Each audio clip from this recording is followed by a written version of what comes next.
Dr. Joe Congeni, Sports Medicine Center, Akron Children's Hospital, joining us live in studio this morning. And Joe, go Cavs, right? Yeah, hey, Ray.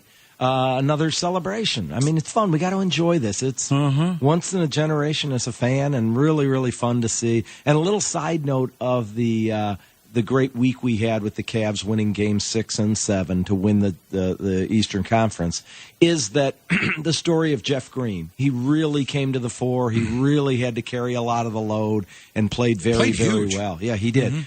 And LeBron mentioned him at the post-conference a couple different times. You know, I mean, I saw Jeff Green all year. He had a really good regular season. The playoffs started. You get those, you know, the minutes are reduced a little. He struggled in the Indiana series, a little better in the Toronto series. And then when he got the big minutes, he played really well and helped win the game. And so kind of the interesting story LeBron mentioned a couple times that it put it in perspective for the whole Cavs team with Jeff Green, because people who know he had open heart surgery 5 years earlier, and there was a chance, number one, that he'd never play again. And if the aortic aneurysm hadn't been picked up, a chance that he ends up, you know, not even living. Many people that have these aortic aneurysms end up dying playing the game if they're not picked up. And so it's one of the causes of sudden death in playing sports. And so it was very thankful. In the year 2012 and 13 season, he actually was playing with who else but the Boston Celtics. And the doctors there do a little bit more detailed examination that includes an echo and an EKG. We don't do that on every kid that plays, because 30 million kids play sports. So you don't do that at a physical for everybody. But at an NBA physical where they were doing that test, they saw an aneurysm of the aortic root, the aorta. And the aorta, of course, is the major vessel that brings blood from the heart to the rest of the body. And what it does when it gets an aneurysm, it kind of balloons out. It increases in size. It dilates is the word we use.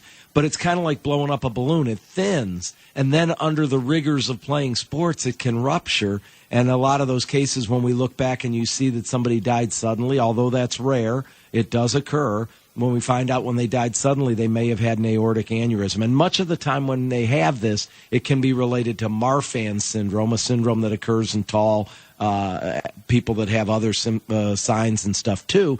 In his case, they did not think, as I look back in the literature, it was due to Marfan's, just that he had this. They told him he'd have to sit out a year. Of all irony, he came to Cleveland to have his heart surgery done in 2012. What they do is they take a graft, a man-made graft, they put the graft in where that ballooned part, where that aneurysm is, and they fix it. It's life-threatening surgery. It's life-threatening when it's done. The guy told him, the heart surgeon told him, you're going to play basketball again. 1 year later, he was playing basketball again. Now he winds up back in Cleveland, helping him knock off Boston.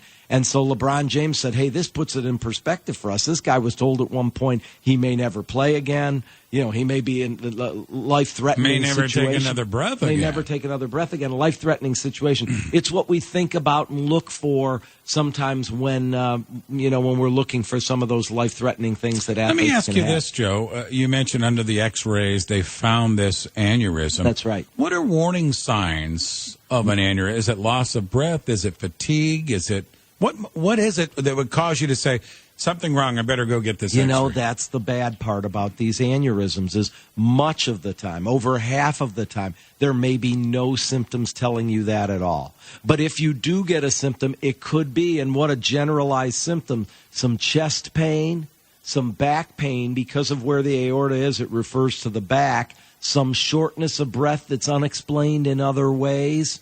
Fatigue, not so much. So there aren't a lot of symptoms. There aren't passing out or other things. It's part of that debate about why, because if we could do this echo test, if we had enough money on everybody who played, you'd pick up that small number of people that might have one of these aneurysms. But we aren't able to do that. We are in the NBA. In major college, about half the colleges in the country do echoes on their athletes. And so we pick it up, but there aren't a lot of symptoms. You hit on them, is some shortness of breath, some chest pain, some back pain. Good stuff. 15 minutes in front of 9, 8:45. Let's talk sports medicine as well with Kevin Love. Yeah. Undergoing concussion protocol. We hear a lot about this in the NFL, not so much about the NBA. They were showing him in the hallway laughing and joking the other night. Doesn't mean he can get on the court and play NBA caliber basketball. What about this as far as the NBA? Talk about concussion protocol. Well, they also did show him in the locker room, not on the bench, because of the noise and the cheering and the crowd and the buzzer and all of that can make your symptoms much worse. So from the standpoint of where this major game, Game 7, he was watching it mostly in the locker room to avoid that kind of noise and stuff, so that his brain gets a little bit of a rest period here to begin to recover. Now, when you get in the concussion protocol, we start to test the brain a little bit. So we end up putting people on treadmills, putting them on a basketball court, beginning to see if they have symptoms. We don't start doing that until their symptoms have pretty much gone down to zero.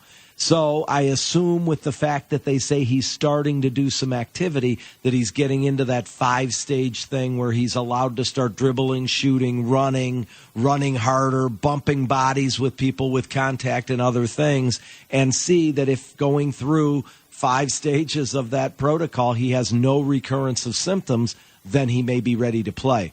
Now, one of the negatives for Kevin Love, we've said it's been a negative for our high school kids and others too, is that if you've had one and he's had previous concussions, you're more likely to take longer in the concussion protocol, be longer before before the symptoms go away. So a negative for him is that he's had concussions, and that's a point for another day at the end of the season for him to think about, hey, gosh, I'm starting to get these concussions more regularly. But for this season, for the protocol, he has to be symptom free, and then he goes to the next stage of exerting him and see how he does. Just for education's sake, does that also mean that he's more open for a concussion, where maybe a bump to you or myself might not give us a concussion, but since he's had numerous concussions, does that mean that same bump that might not affect us could affect him?